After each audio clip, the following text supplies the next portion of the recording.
आठवां जो हमने चैप्टर स्टार्ट किया हुआ है एलिफेटिक हाइड्रोकार्बन्स का। इसमें हमने स्टार्ट किए हुए हैं एडिशन रिएक्शंस ऑफ अल्काइंस। इसमें हमने आज पढ़ना है एडिशन ऑफ वाटर है। अगर हमारे पास कोई भी अल्काइंस है, इसमें हम वाटर ऐड करते हैं। कैटलिस्ट हमारे पास यहाँ पर है मर्क्यूरिक सल्फेट और साथ सल्फ्यूरिक एसिड। टम्परेचर यहाँ पर हमारे पास है 75 डिग्री सेंटीग्रेड। पहले स्टेप में क्या होना है, एक पाई बॉन्ड ख़त्म हो जाएगा। वाटर में से एक हाइड्रोजन एक कार्बन के पास और हाइड्रोक्सल ग्रुप दूसरे कार्बन के साथ आके हमारे पास बनेगा विनाइल अल्कोहल, जो अनस्टेबल कंपाउंड है। इस तरह के कंपाउंड्स को हम इनोल भी कहते हैं। ई एन यहाँ पर होता है डबल बॉन्ड के लिए और ओ एल होता है अल्कोहलिक ग्रुप के लिए। तो ये जो हमारे पास कंपाउंड बने हैं, इससे हम विनाइल अल्कोहल कहते हैं। इसके बाद दोबारा फिर रीअरेंजमेंट होनी है। ये एच जे बी निकल के आ जाएगा पहले कार्बन के पास, ये बनेगा CH3 और कार्बन और ऑक्सीजन की वैलेंसी एक एक खाली होनी है। यहाँ पर आ जाएगा double bond resulting compounds aldehyde. ये जो हमारे पास बने हैं इसका नाम एसिटैल्डिहाइड है। इसके बाद दोबारा फिर एक और एग्जांपल हमारे पास है कि अगर है प्रोपाइन, वाटर हम ऐड करते हैं, यहाँ पर एडिशन होनी है अकॉर्डिंग टू मार्कोनिकोव्स रूल। इसमें हमारे पास जो है OH माइनस जो नेगेटिव पार्ट है जाएगा उस कार्बन के पास जहाँ पर number of hydrogen atoms come है, और दोबारा फिर हाइड्रोजन जाएगा उस कार्बन के पास जहाँ पर नंबर ऑफ हाइड्रोजन एटम्स ज़्यादा है। तो OH आएगा इसके पास, H आ जाएगा इसके पास। दूसरी हम एग्जांपल पढ़ रहे हैं जिसमें हमारे पास प्रोपाइन रिएक्शन करवाते हैं वाटर के साथ, और इसमें हमारे पास जो कैटलिस्ट है सल्फ्यूरिक एसिड और मर्क्यूरिक सल्फेट है। अकॉर्डिंग टू मार्कोनिकोव्स रूल के मुताबिक है OH आ जाएगा कार्बन के पास जहाँ पर हाइड्रोजन के एटम्स कम हैं या नहीं यहाँ पर, और H आएगा जहाँ पर ज़्यादा है। ये हमारे पास जो कंपाउंड बनेगा जो अनस्टेबल है, इंटरमीडिएट है, जिसमें क्या होता है कार्बन कार्बन डबल बॉन्ड है और एक कार्बन के साथ अल्कोहलिक ग्रुप अटैच होता है। इसके बाद दोबारा फिर रिवर्सिबल रिएक्शन के तौर पे इसमें रीअरेंजमेंट होनी है, और जो हाइड्रोजन है ये आ जाएगा CH2 के पास, CH3 बनेगा। कार्बन और ऑक्सीजन की वैलेंसी, कार्बन और ऑक्सीजन की वैलेंसी एक एक खाली होती है, यहाँ पर आ जाएगा डबल बॉन्ड और इसका रिजल्टिंग कंपाउंड्स एसीटोन जो कि कीटोन का पहला मेंबर है।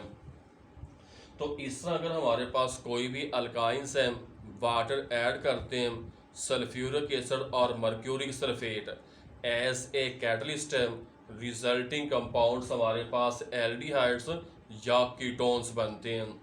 और ये जो आपके पास रिएक्शंस हैं ये इंडस्ट्रीज में एक इम्पॉर्टेंट रिएक्शंस हैं। हम इसी को दोबारा फिर करते हैं। जो पहला रिएक्शन है इसमें हमने क्या पढ़ा है, एडिशन ऑफ वाटर। अगर हमारे पास कोई भी अल्काइंस है, जिस तरह इसका पहला मेंबर इथाइन है, वाटर ऐड करते हैं, सल्फ्यूरिक एसिड और मर्क्यूरिक सल्फेट कैटलिस्ट है, टम्परेचर 75 डिग्री सेंटीग्रेड, आपके पास बन जाएगा विनाइल अल्कोहल, जो आपके पास एक इनोल का की तरह का कंपाउंड है। इनोल होते हैं ऐसे ऑर्गेनिक कंपाउंड्स जिसमें डबल बॉन्ड होते हैं और डबल बॉन्ड वाले कार्बन के साथ अल्कोहलिक ग्रुप अटैच होते हैं। अब इसमें दोबारा फिर रीअरेंजमेंट होनी है और रिजल्टिंग कंपाउंड एसिटैल्डिहाइड बनेगा। इसके बाद दूसरी एग्जांपल हमारे पास है प्रोपाइन, वाटर ऐड करेंगे, वही हमारे पास कैटलिस्ट है सल्फ्यूरिक एसिड और मर्क्यूरिक सल्फेट। तो यहाँ पर मार्कोनिकोव्स रूल के मुताबिक एडिशन होनी है और पहले हमारे पास बनेगा एक अनस्टेबल प्रोडक्ट जिसका नाम है 2 हाइड्रोक्सी 1 प्रोपीन। अब इसमें दोबारा फिर रिवर्सिबल रिएक्शन के तौर पे इसमें इंटरचेंज होनी है, रीअरेंजमेंट होनी है और बनेगा एसीटोन, कीटोन का पहला मेंबर। इसके बाद हमने करना है addition of ammonia and HCN, hydrogen cyanide. पहले हम अमोनिया की बात करते हैं, इथाइन। इसमें हम अमोनिया ऐड करते हैं, टेम्परेचर 300 डिग्री सेंटीग्रेड। कैटलिस्ट हमारे पास है एल्यूमिनियम ऑक्साइड। अब रिएक्शन किस तरह होना है, इसमें दोबारा फिर हमारे पास एक हाइड्रोजन पहले कार्बन के साथ ऐड होके पहले CH2, इसके बाद एक और ऐड होके CH3 बननी है और दूसरे कार्बन के साथ नाइट्रोजन ट्रिपल बॉन्ड के साथ अटैच होके सायानाइड या नाइट्राइल ग्रुप बनाएगा और साथ एक हाइड्रोजन का मॉलिक्यूल रिलीज होना है। ये जो हमारे पास प्रोडक्ट बने इसे हम कहते हैं मिथाइल सायानाइड या इसका दूसरा नाम है एसीटोनाइट्राइल जो CN, इससे हम सियानो ग्रुप या सायानाइड ग्रुप या नाइट्राइल ग्रुप कहते हैं। ये सिंपल हमारे पास एडिशन है, इथाइन है, इसमें हम अमोनिया ऐड करते हैं तो इसमें हमारे पास प्रोडक्ट है मिथाइल सायानाइड।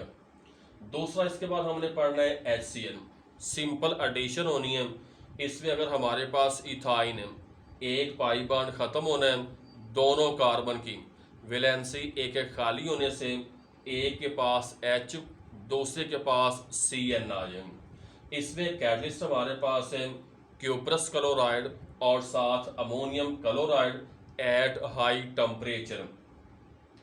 जो प्रोडक्ट हमारे पास बनेगा इसे हम कहते हैं विनाइल सायानाइड। दूसरा इसका नाम है अक्राइलो नाइट्राइल। ये जो हमारे पास ग्रुप है इसको हम कहते हैं अक्राइलो ग्रुप भी कहते हैं, विनाइल ग्रुप भी कहते हैं। और दोबारा फिर जो हमारे पास ये है भी इसे हम सायानाइड भी कहते हैं और नाइट्राइल ग्रुप भी कहते हैं। इसके बाद हमने पढ़ने हैं oxidation reactions of alkynes. Oxidation होता है एडिशन ऑफ ऑक्सीजन। पहले अगर हम बात करते हैं हाइड्रोक्सीलेशन की, जिस तरह हमने अल्कीन्स में पढ़ा है बिल्कुल इसी तरह अगर हमारे पास इथाइन है, water in presence of oxygen reaction करेगा तो हमारे पास है 1% अल्कलाइन सोल्यूशन ऑफ KMnO4 है एज ऑक्सीडाइजिंग एजेंट के तौर पे। तो इसमें हमारे पास क्या होना है, जो इथाइन के दोनों पाई बॉन्ड्स खत्म हो जाएंगे। बैलेंस करने के लिए आप यहाँ पर इस तरह है 2 यहाँ पर लिख सकते हैं और 2 यहाँ पर लिख सकते हैं। तो इस तरह हमारे पास बनेंगे 4 हाइड्रोक्सिल ग्रुप बनेंगे और एक कार्बन के साथ 2 हाइड्रोक्सिल ग्रुप अटैच होते हैं। ये हमारे पास बन जाएगा टेट्राओल, एक ऐसा ऑर्गेनिक कंपाउंड जिसके साथ 4 अल्कोहलिक ग्रुप अटैच होते हैं, इससे हम टेट्राओल कहते हैं। इसके बाद दोबारा फिर इनकी होनी है डिहाइड्रेशन, वाटर रिलीज होगा, OH यहाँ से H, OH और यहाँ से H इकट्ठा होके 2 वाटर मॉलिक्यूल्स निकलेंगे। कार्बन और ऑक्सीजन की एक एक वैलेंसी खाली होती है, यहाँ पर आ जाएगा डबल बॉन्ड। ये कंपाउंड है गलाइऑक्सल। गलाइऑक्सल की दोबारा फिर ऑक्सीडेशन होनी है, वही हमारे पास ऑक्सीडाइजिंग एजेंट है। एक ऑक्सीजन आ जाए कार्बन और हाइड्रोजन के दरमियान यहाँ पर, दूसरा आ जाए कार्बन और हाइड्रोजन के दरमियान, इसको मतलब ऑक्सीडाइज करेगा और ये हमारे पास प्रोडक्ट बनेगा जिसका नाम होता है ऑक्सैलिक एसिड। ये ऑक्सीडेशन रिएक्शन हम दोबारा फिर करते हैं। ऑक्सीडेशन होता है एडिशन ऑफ ऑक्सीजन। इसमें हम पहले ही कर रहे हैं, ये हाइड्रोक्सीलेशन है जिसमें water in presence of nation या एटॉमिक ऑक्सीजन जो हमने हासिल करनी है KMnO4 ऑक्सीडाइजिंग एजेंट के जरिए। अब वाटर ऑक्सीजन के साथ रिएक्शन करेगी तो हमारे पास बन जाएंगे हाइड्रोक्सिल ग्रुप जो दोनों पाई बॉन्ड्स को ख़त्म करके बना देंगे टेट्राओल। इसके बाद डिहाइड्रेशन होनी है OH और H, OH और H, ये इस तरह बनेगा गलाई ऑक्सल। दोबारा फिर ऑक्सीडेशन करेंगे, ऑक्सैलिक एसिड बनेगा। इसके बाद हमारे पास है रिएक्शन है कंबस्शन। डेफिनेशन है process of burning of A compound in presence of oxygen, के किसी भी कंपाउंड का ऑक्सीजन की मौजूदगी में जलने के अमल को कंबस्शन कहते हैं।